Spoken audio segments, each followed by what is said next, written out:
doing, bonehead? Hey, today we're going to talk about upper control arms. Alright, today we're going to talk about upper control arms.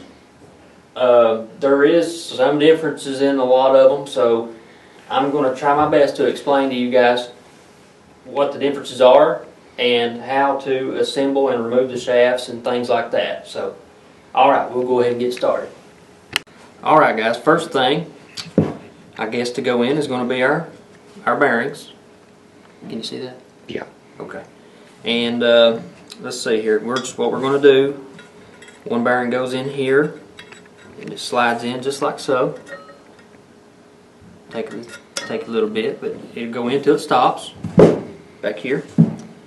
Okay, and then we slide. What I like to do is I like to take the shaft, slide that puppy in there like that,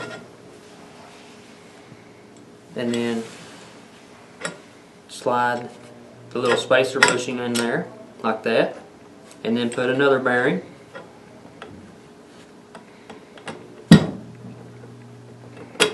Okay, like that, and then I like to take the snap ring here. So there's two bearings on each side? Two bearings on each side. And a spacer bushing in between the bearings. And then I put the little snap ring in, and it holds and retains the bearings and the bushing. Okay, see there, so the shaft is still removable, see? Okay, and then we do the same on the other side as well.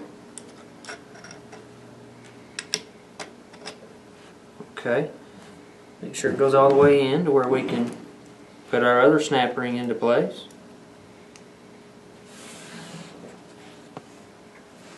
You guys can see this.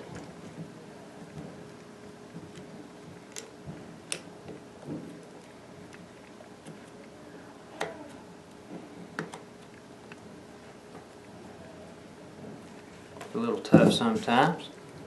Give me a fit here. There we go. Alright, so we got that part of it done. And that baby is low friction.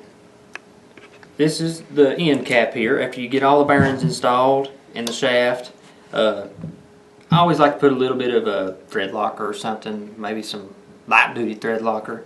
Put that on there before you insert these, but before I forget.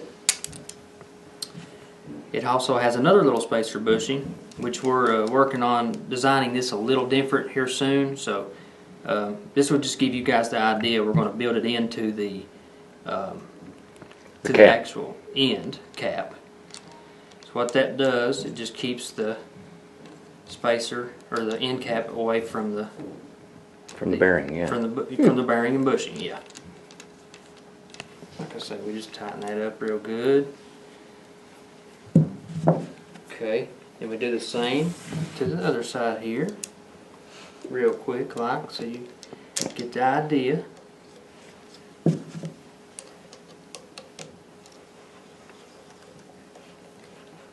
Alright, now the new bearing style uppers that we got do require a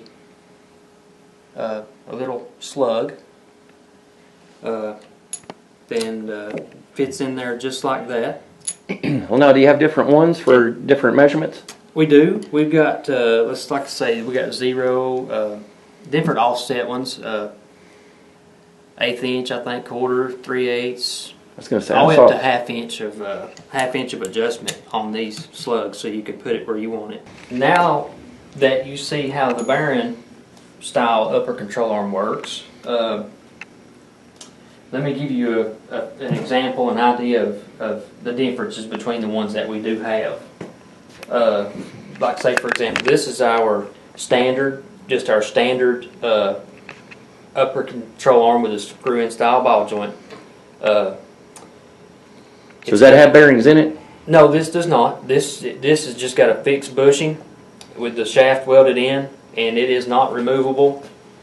So I mean, you can't really. A lot of the older cars have to where you can where you have to have a removable shaft, or which leads you on to splitting the ball joint pocket on a bolt-in style to get it behind your uprights.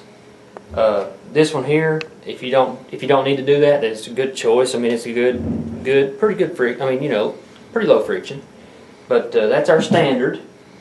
Like I say, all of our upper control arms you can get with a 13-degree angle on the ball joint, or you can get a flat, whichever you prefer, whatever, get your geometry right.